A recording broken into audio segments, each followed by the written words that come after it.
파이썬 12번 OOP라고 하도록 하겠습니다. 객체지향 프로그래밍이란 뜻이죠. 새로운 파일을 만드셨으면 구글 콜앱하고 연결을 먼저 할게요.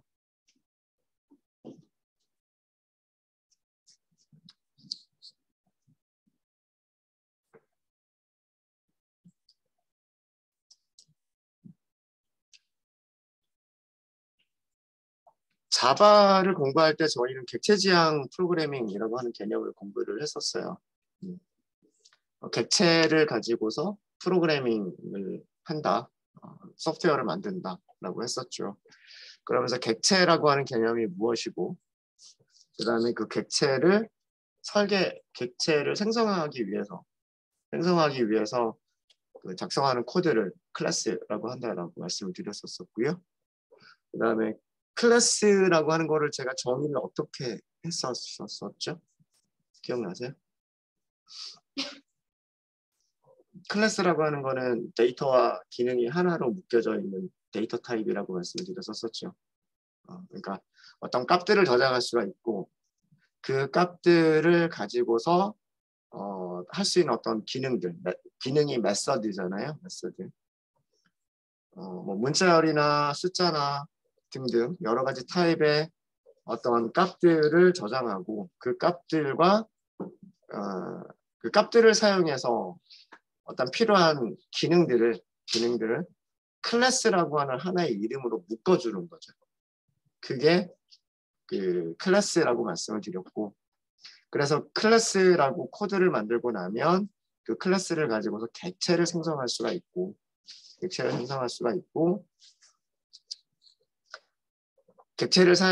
생성하게 되면 그 객체는 데이터를 저장하고 객체에서 메서드를 호출하면 기능을 수행할 수 있다라고 말씀을 드렸었습니다. 자, 그러면 그렇게만 자바 시간에는 그렇게만 말씀을 드렸었는데,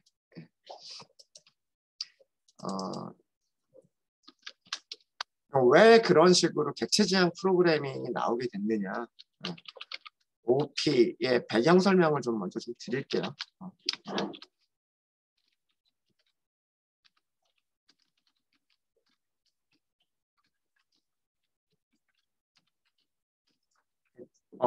OOP, 우리말로는 객체지향 프로그래밍이라고 얘기를 합니다. 오브젝트 오리엔티드, 객체지향 프로그래밍이고요.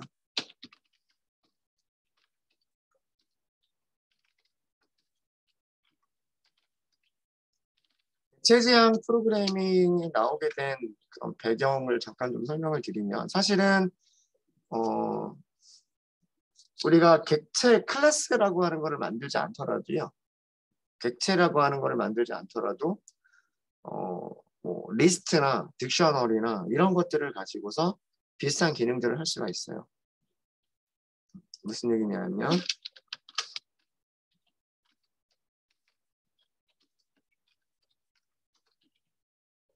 리스트와 딕트를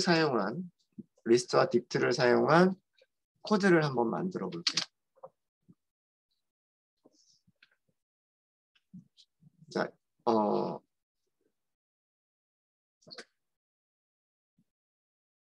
그런 프로그램을 한번 생각해 보도록 하겠습니다. 저희가 뭐 자바를 공부할 때도 비슷하게 했었던 것들인데, 학생들이 시험을 보고서 그 시험을 본 점수들을 저장하고요. 그 다음에 그 학생들이 시험을 본 과목들에 대한 평균과 뭐 총점과 평균 같은 것들을 계산하는 그런 프로그램이 있다. 그런 프로그램을 만들고 싶다라고 한번 생각을 해보도록 하죠. 학생 한 명을 우리는 딕셔너리로 표현할 수가 있고요. 그 딕셔너리 여러 개를 가지고 있는 리스트를 생각해 볼 수가 있어요. 자, 다시 할게요. 우리가 만들고 싶은 거는 여러 명의 학생들이 있어요. 그리고 그 여러 명의 학생들이 똑같은 과목들을 시험을 봐요. 뭐 예를 들면 국어, 영어, 수학이라고 하는 세 과목을 똑같이 시험을 봐요. 그런 학생들이 여러 명이 있어요. 그래서 시험을 보고 나서 그 점수들을 저장을 해요. 그리고 나서 각 학생들의 세 과목의 총점, 뭐 세 과목의 평균 이런 것들을 뭐 계산해서 좀 출력을 한다거나 이런 것들을 하고 싶은 거예요. 자, 그러면 우리가 생각해 볼 수 있는 거는 클래스라고 하는 걸 설계하기 전에 이런 거를 생각해 볼 수가 있을 거란 말이에요. 학생이 여러 명이 있겠구나. 스튜던츠. 여러 명이니까 이렇게 리스트로 만들면 되겠죠. 리스트. 학생 한 명 한 명을 보면, 뭐 학생 한 명 한 명을 보면은요. 학생은 이름이 있을 수가 있고요. 뭐 이름 그냥 A라고만 할게요. 그 다음에 뭐 국어 시험을 봤어요. 뭐 국어 시험 90점을 받았어요. 영어 시험을 봤어요. 영어 시험은 뭐 95점을 받았어요. 그 다음에 수학 시험을 봤어요. 수학은 80점을 받았어요. 자, 이렇게 한 명이 있어요. 이렇게 딕셔너리를 이용하면 학생 한 명을 표현할 수가 있겠죠. 학생의 이름은 무엇이고 국어 점수는 몇 점이고 영어 점수는 몇 점이고 수학 점수는 몇 점이다 라고 하는 거를 표현할 수가 있겠죠. 딕셔너리를 가지고서 데이터 셋을 구현할 수가 있어요. 그리고 똑같은 형식으로 우리는 두 번째 학생, 세 번째 학생, 네 번째 학생을 만들어낼 수가 있겠죠. 여기 복사를 좀 할게요. 뭐 이런 식으로. 두 번째 학생 이름을 좀 바꿔주고요. 세 번째 학생 이름 바꿔주고. 점수를 조금씩 바꿔주면 되겠죠. 뭐 국어 점수, 뭐 영어 점수, 그다음에 뭐 수학 점수, 뭐 이렇게. 뭐 영어 점수. 여기는 이렇게 할까요? 이렇게 리스트와 딕셔너리를 이용하게 되면 객체를 똑같은 형식의 그죠?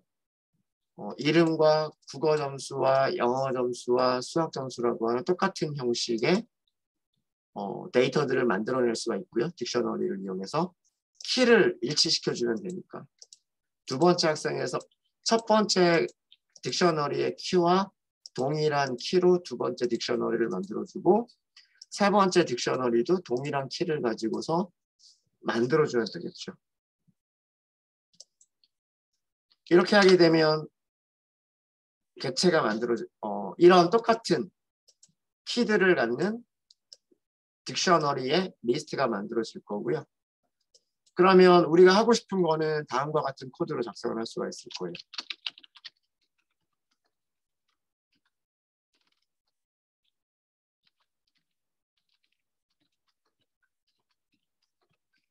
각 학생들의 세 과목 총점과 평균을 출력하겠다라고 하는 코드는 우리가 리스트를 만들어 놨기 때문에, 그죠? 리스트를 만들었기 때문에 반복문을 사용할 수가 있고, 이렇게 할 수가 있겠죠. for, in, student. 스튜던츠에서 하나씩 꺼내면 되겠죠. 스튜던츠에서 첫 번째 꺼낸 거를 S라고 하고, 두 번째 꺼낸 거를 또 S라고 하고, 세 번째 꺼낸 거를 S, 이렇게 할 수가 있겠죠. 리스트에서 원소들을 하나씩 꺼내면서 리스트에서 원소를 꺼내면 첫 번째는 여기가 될 거랍니다. 꺼냈을 때 무엇을 하면 되냐면 점수는 요거 세 개를 다 더하면 되겠죠. 코리안, 잉글리시, 매스를 더하면 되죠. S에 코리안 더하고요. S에 잉글리시 더하고요. 그다음에 마지막으로 S에 매스 이렇게 더하면 되겠죠. 그리고 뭐 평균은 토탈을 3으로 나누기만 하면 되겠죠. 이제 다 됐으니까 출력만 해주면 되겠죠. 이름도 같이 쓸게요. 포매티드 스트링으로 만들어서 이름은 하고서 이름 써주시면 되고 이렇게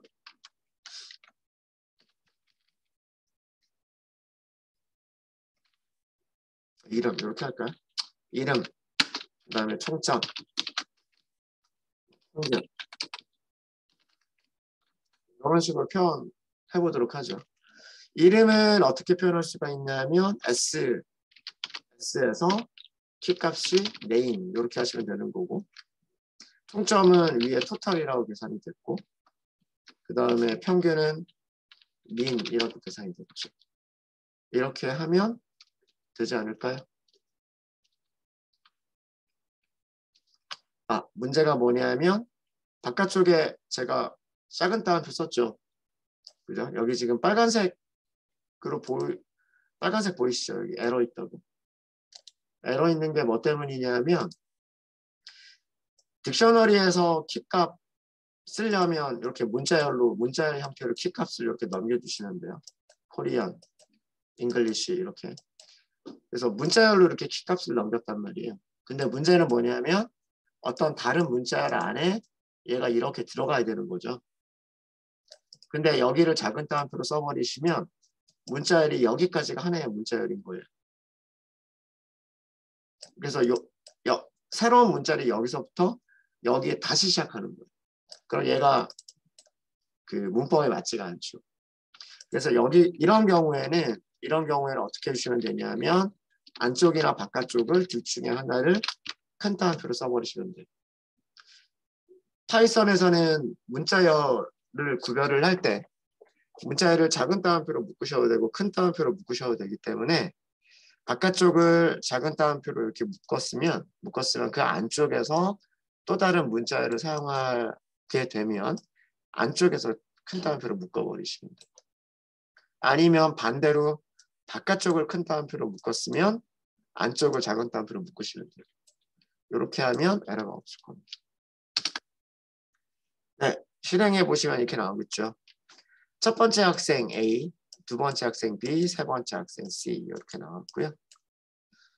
총점이 265, 205, 265였네요. 88.3, 68.3, 88.3 이렇게 나왔습니다. 잘 되죠. 그러니까 뭐 클래스라든가 뭐 객체라든가 이런 거를 전혀 사용하지 않고 우리가 그 필요한 데이터들을 딕셔너리로 묶어주고 그런 게 여러 개가 있으면 그 딕셔너리들을 여러 개를 저장하는 리스트를 만들어서 코드를 작성하면 일반적으로 동작할 수 있는 그런 코드들을 만들어 있어요. 모든 학생들에 대해서 똑같은 방식으로 총점 계산하고 똑같은 방식으로 평균 계산하고 똑같은 방식으로 출력할 수 있는 그런 코드를 만들어낼 수가 있는 거죠. 자, 근데 이거의 문제점이 뭘까요? 얘의 문제점.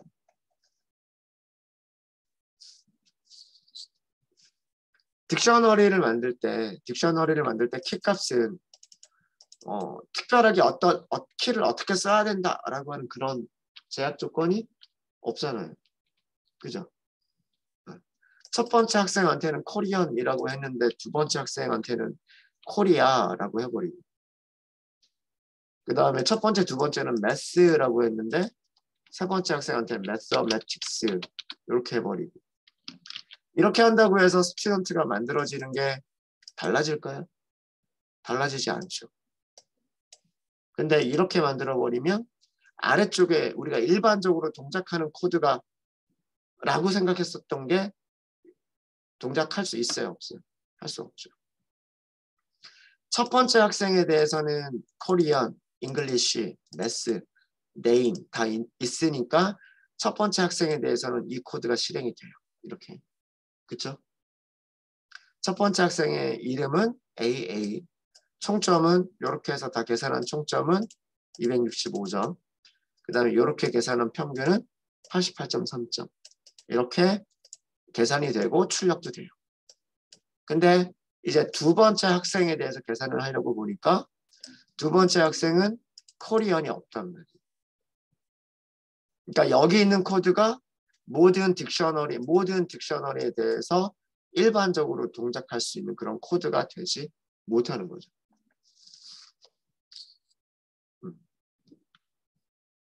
이해되시죠?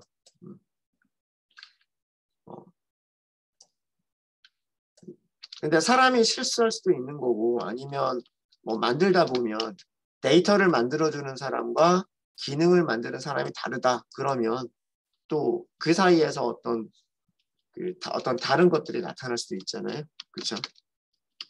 그래서 잘만 만들어주면 리스트와 딕셔너리를 이용해서 잘만 만들어주면 일반적으로 동작하는 그런 코드를 만들어낼 수도 있지만 네. 또 잘 만들어주지 못하면 일반적으로 동작하는 코드를 만들어낼 수가 없어요. 그죠? 그게 이 프로그램의 지금 요 코드에서의 문제점이에요. 그리고요, 여기 요거 질문 주신 분 계신데, 요거 마지막 쉼표 있어도 되고 없어도 돼요. 리스트 만드실 때 엘리먼트들 이렇게 넣으실 때 가장 마지막에 있는 쉼표는요, 있어도 되고 없어도 됩니다. 상관없어요. 똑같이 동작합니다. 요렇게 해도 동작하고요. 요렇게 해도 에러 없이 동작합니다. 요거를 넣어주면 편리한 이유가 뭐냐면 나중에 코드가 수정이 될 때 요렇게 하면 보통 사람들이 제일 많이 실수하는 게 뭐냐면 원소를 하나 더 추가해야지 라고 하고서 이 상태에서 원소 하나 더 추가해야지 하고서 요렇게 보통 많이 해요. 보통 복붙 많이 한단 말이에요. 복붙. 요거 복사해서 넣어야지. 여기서 이렇게 하고서 여기만 바꿔야지. 뭐 이런 식으로.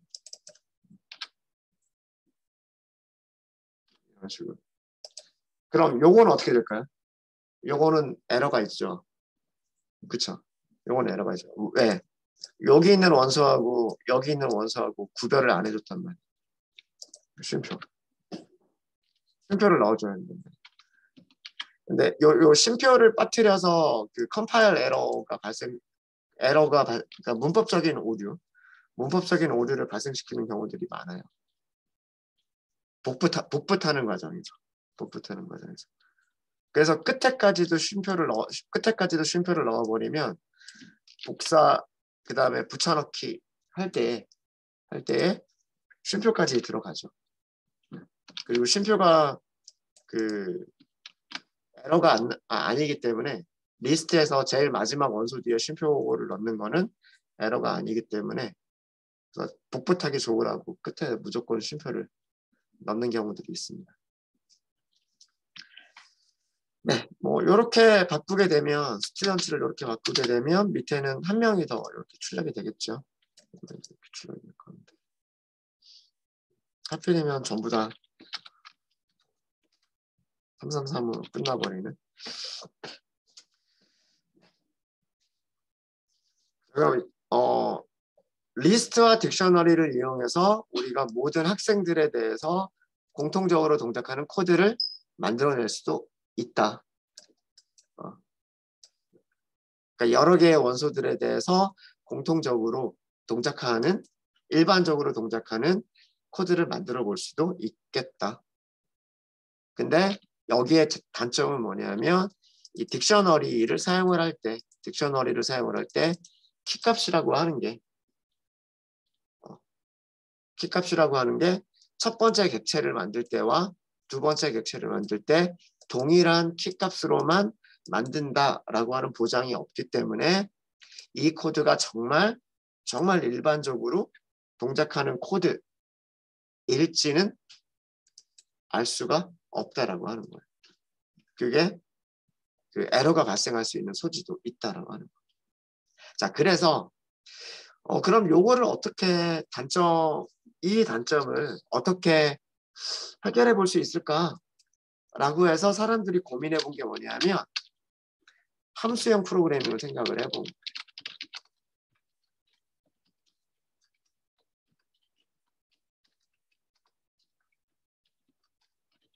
함수를 이용을 하는 거예요. 함수.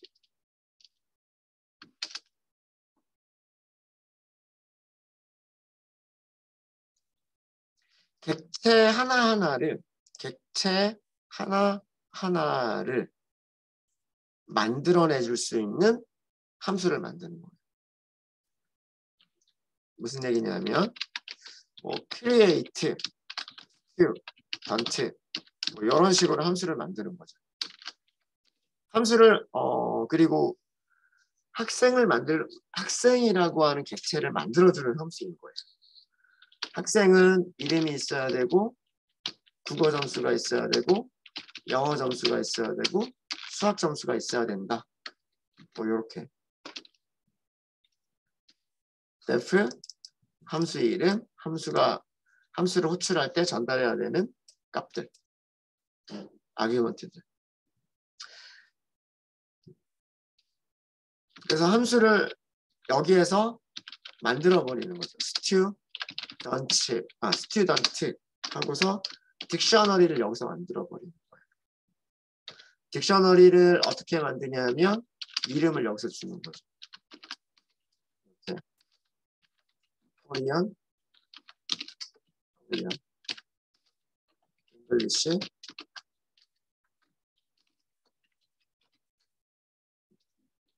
그 다음에 마지막으로 매스. 딕셔너리 만들 때도 마찬가지예요. 마지막에 쉼표가 있어도 되고 없어도 되고. 여기 이거 없어도 되고 있어도 됩니다. 딕셔너리 만들 때도 마찬가지. 자, 이렇게 만든 다음에 만들어진 student를 리턴을 하는 거예요. 이렇게 함수를 만들게 되면 위쪽과 똑같은 얘랑 똑같은 모습으로 만드는 거잖아요, 지금. 그렇죠? 이름, 그 다음에 코리안, 잉글리시, 매스. 얘랑 똑같은 모습의 딕셔너리 한 개를 딱 만들어주는 거죠. 근데 함수를 이용하는 거의 장점은 뭐예요? 모든 딕셔너리 객체가 동일한 키값을 갖게 되죠.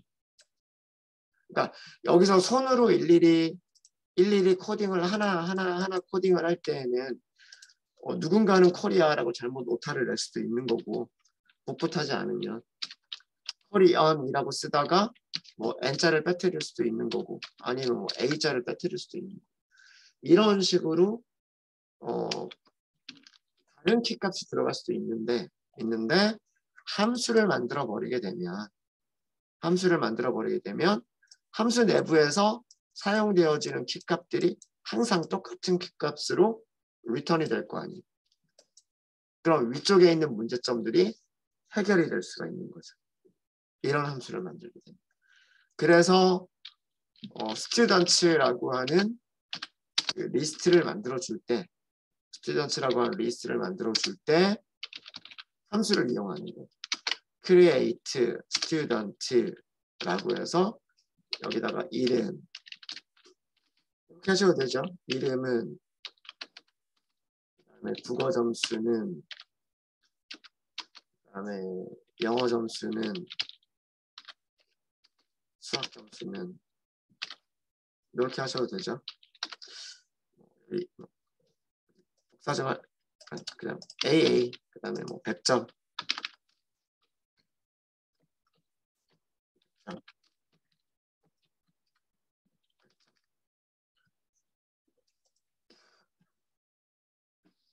함수 호출하실 때 이렇게 아규먼트를 넘기는 방법을 무슨 아규먼트라고 한다고 했죠? 키워드 아규먼트. 그냥 순서대로 값만 전달하는 것을 포지셔널 아규먼트라고 얘기를 했고요. 어떤 아규먼트에 어떤 파라미터에 어떤 아규먼트를 전달할 건지 요거 A 빠졌죠. 어떤 아규먼트에 어떤 파라미터에 어떤 아규먼트를 전달할지 써주는 방식을 키워드 아규먼트라고 얘기를 했어요. 이렇게 하게 되면 첫 번째 값 AA는 네임으로 가고요. 100은 코리안. 키워드가 있는 거 그대로 100은 잉글리시, 100은 매스로 가겠죠. 그러면 만들어지는 딕셔너리를 보면 항상 딕셔너리에서 키값들은 네임, 코리안, 잉글리시, 매스. 이거를 벗어날 수가 없단 말이에요. 항상 똑같은 키값을 갖게 되죠. 항상 똑같은. 복붙을 좀 할까요? 이렇게.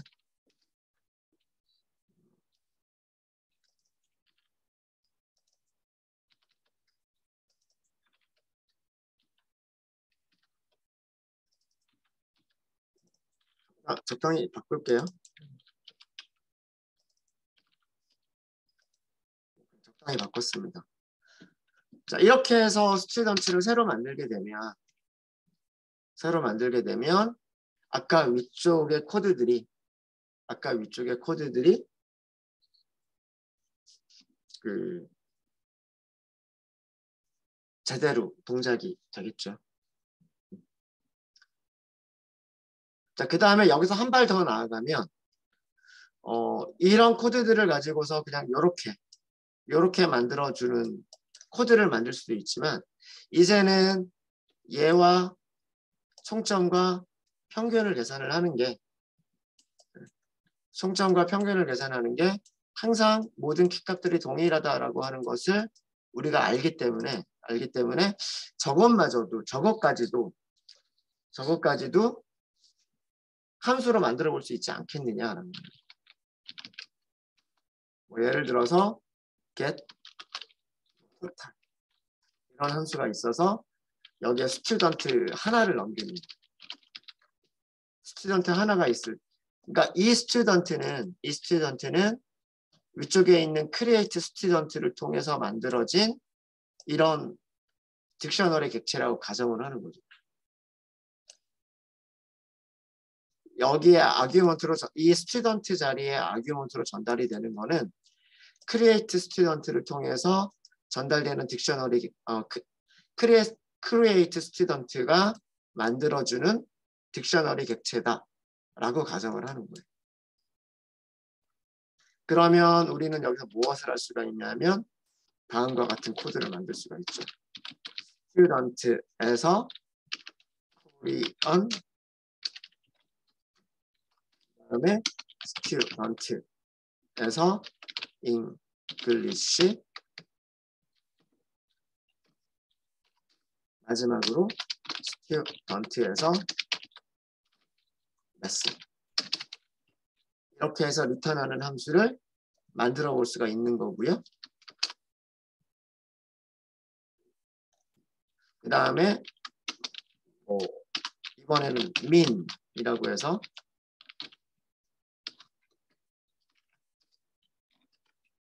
이번에는 어떻게 하면 되냐면 토탈을 먼저 호출하고 스튜던트의 토탈을 호출하고 이거를 3으로 나눈 값을 리턴하는 이렇게 하면 평균이죠. 과목이 3개밖에 없으니까. 자, 이렇게 만들게 되면 우리는 다음과 같이 코드를 만들 수가 있는 거죠. for s in student 이렇게 해서 토탈은 get total s 그 다음에 평균은 get mean 이렇게 해서 s 그리고서 마지막으로 프린트만 하면 되는 거죠. 이름을 어떻게 하면 되냐면 아까랑 똑같이 이름 그다음에 총점 평균 이렇게 하면 될 것 같고요. 이름 자리에는 S에 이렇게 쓰시면 되고 총점은 위에서 계산한 토탈 평균은 위에서 계산한 민. 모든 거를 전부 다 뭘로 바꿔버렸냐면 함수로 바꿨어요. 함수.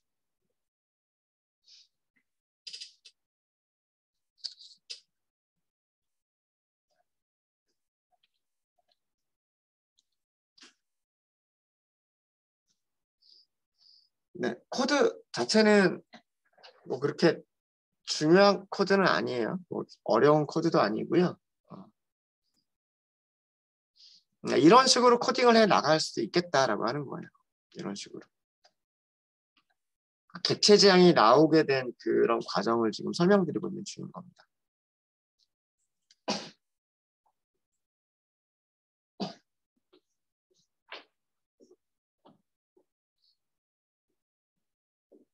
객체 지향이 나오기 전에 데이터들을 저장하는 그런 형식으로 일정한 모습으로 이름과 국어 점수와 영어 점수와 수학 점수를 가져야 된다라고 하는 일정한 모양의 모든 객체들이 똑같은 모양의 자료들을 가져야 된다라고 하는 것을 딕셔너리로 표현을 할 수가 있었고, 그래서 그 딕셔너리를 이용해서 코드를 만들어 볼 수가 있었고, 이런 것도 가능한데, 딕셔너리의 문제점은 키값들이 들쭉날쭉하기 때문에 모든 객체에 대해서 똑같은 형식의 그 함수를 만들 수 있는 그런 게 안 될 수도 있다라고 하는 그런 단점이 생긴 거고요. 그래서 모든 것들을 다 함수로 만들어 버리는 거예요. 딕셔너리를 만드는 것을 함수로 만들게 되면, 그래서 함수를 이용해서 딕셔너리를 만들게 되면 이렇게 만들어진 딕셔너리는 동일한 키값들만 갖게 되겠다라고 하는 거죠. 그래서 동일한 키값들만 갖게 되기 때문에 여기서 만들어진 스튜던트를 어떤 다른 함수의 아규먼트로 넘겨주게 되면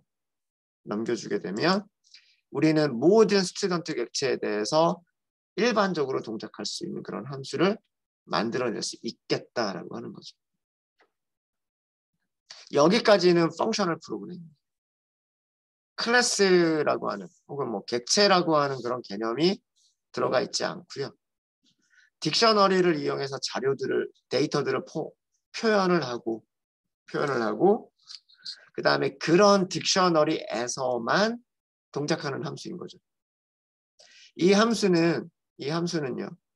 여기 안쪽에 들어가는 파라미터가 이 함수를 사용하려면 getTotal이라고 하는 함수를 사용을 하려면 반드시 아규먼트는 딕셔너리여야만 돼요.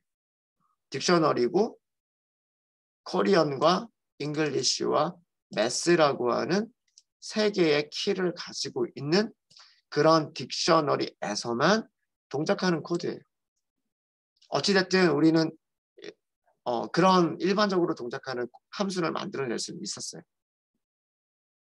코리언과 잉글리시와 매스를 키로 갖는 딕셔너리이기만 한다면, 그러면 첫 번째 학생이든 두 번째 학생이든 세 번째 학생이든 네 번째 학생이든 동일하게 동작할 수 있는 그런 코드를 만들어낸 거죠. 그러니까 여기까지가 함수형 프로그램. 모든 거를 다 함수로 표현을 한 거죠. 자, 근데 여기서 이제 조금 더 나아가게 된 거예요, 사람들이. 여기서 조금 더 나아간 게 뭐냐면 총점을 계산하겠다, 평균을 계산하겠다라고 하는 이 함수를 보니까 이 함수는 어떤 특정한 모양의 다시 얘기하면 국어 점수와 영어 점수와 수학 점수라고 하는 세 개의 점수를 가지고 있는 딕셔너리에서만 동작하는 그런 함수였었단 말이에요. 그러니까 완전히 일반적인 아무 값이나 넣었을 때 동작하는 그런 함수가 아니에요. getTotal이나 get민은 반드시 이런 모습의 딕셔너리에서만 동작하는 함수였단 말이에요. 그래서 사람들이 생각한 거예요. 그러면 데이터와 메서드를 묶어버리면 어떨까? 국어 점수, 영어 점수, 수학 점수라는 것과 그 저장되어져 있는 국어 점수와 수학 점수와 영어 점수만 가지고서 동작하는 메서드. 기능과 데이터를 묶어버리면 어떨까? 라고 해서 나온 게 그게 객체지향 프로그래밍인 거예요. 다음으로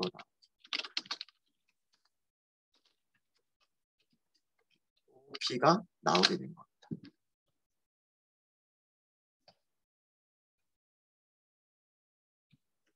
그래서 OOP에서 그 몇 가지 개념들이 우선 객체라고 하는 개념이 있어요. 오브젝트. 우리가 프로그래밍으로 구현할 계산. 소프트웨어로 구현한. 여기서는 뭐가 되냐면 학생이 되는 거죠. 학생. 학생.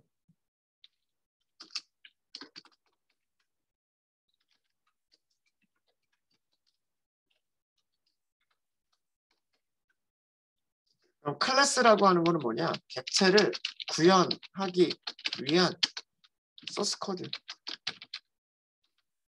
파이썬이면 파이썬 언어로, 자바면 자바 언어로 작성되어져 있는 소스 코드. 그게 클래스예요.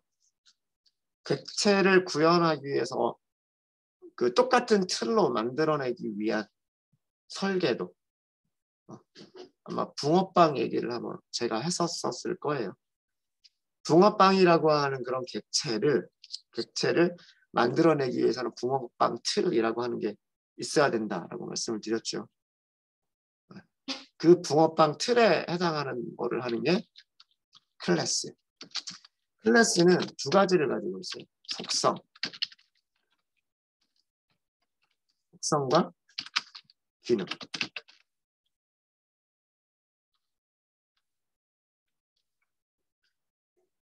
기능을 메서드라고 부르죠.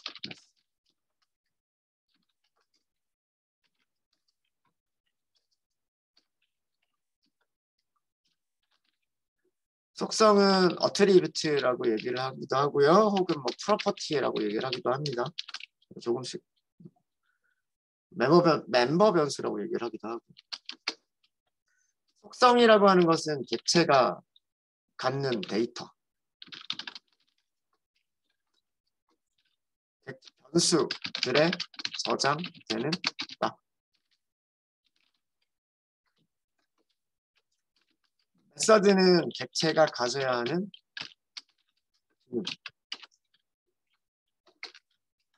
클래스 내부에서 정의하는.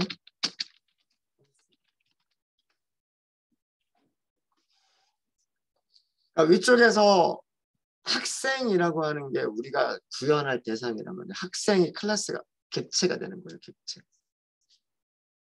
그럼 그 학생이라고 하는 거를 어떻게 소스 코드로 만들 거냐? 학생이 가져야 되는 변수들이 있어요. 이름, 국어 점수, 영어 점수, 수학 점수라고 하는 그런 학생이 가져야 되는 데이터가 있어요. 그 데이터들과 학생이 가져야 되는 기능이 있어요. 세 과목 총점, 세 과목 평균 계산해 준다. A라고 하는 학생이 가지고 있는 세 과목의 총점과 A라고 하는 학생이 가지고 있는 세 과목의 평균을 계산해 줘야 된다라고 하는 그런 기능이 있어요. 그래서 그 학생들이 가지고 있는 데이터를 가지고서 동작하는 함수, 동작하는 기능, 그게 메서드인 거예요. 이렇게 그 데이터와 기능을 가지고 있는 자료 타입이 클래스인 거예요. 클래스. 인스턴스라고 하는 용어 우리 많이 사용했었죠. 인스턴스는 클래스를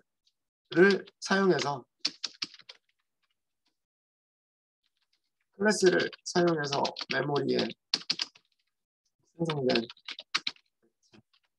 를 인스턴스라고 하는 겁니다.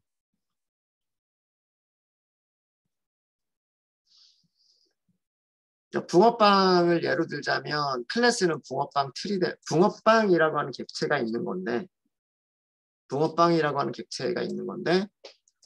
만들기 위한 틀이 클래스인 거고요.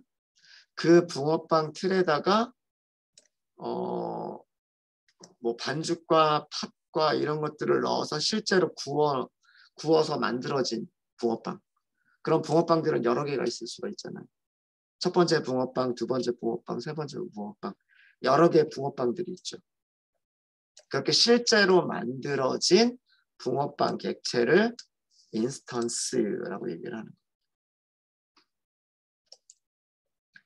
인스턴스를 생성한다라고 하는 것은 클래스의 객체를 메모리에 생성하는 것을 인스턴스를 생성한다라고 얘기를 하고요.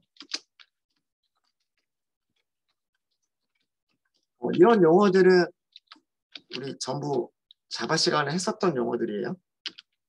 인스턴시에이트.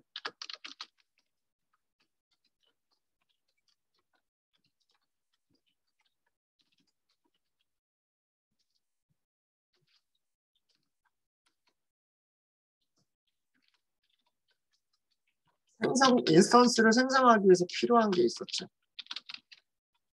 인스턴스를 생성할 때 필요한 게 생성자예요. 생성자. 자바에서 생성자는 이름을 어떻게 만들어야 만들죠? 클래스 이름과 동일하게 만들었죠.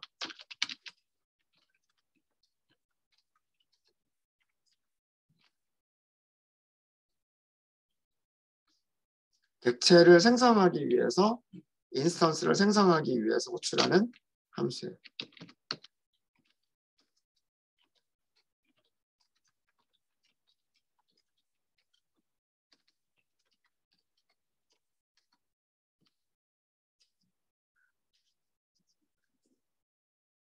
이런 정도, 여기까지 정리를 좀 하고요. 저희 잠깐 쉬었다 하도록 하겠습니다.